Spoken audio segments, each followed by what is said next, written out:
Okay, hello everyone.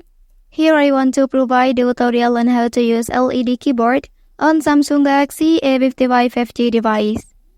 Well, LED keyboard effects allows users to customize the appearance of their keyboard according to their preferences and style.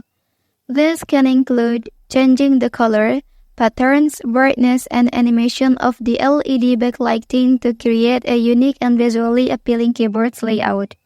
So how to do that? Let's go to the tutorial.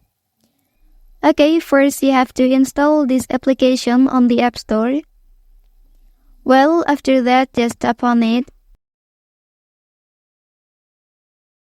And then click this side arrow.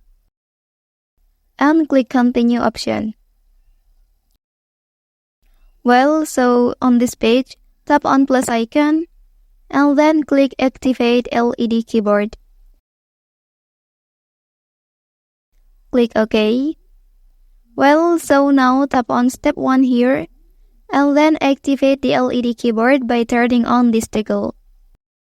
Next, tap on step 2, then select LED keyboard.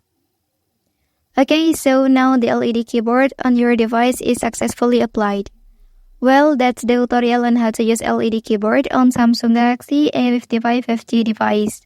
If you are helped by this video, don't forget to like and subscribe to get other information from this channel. Thank you.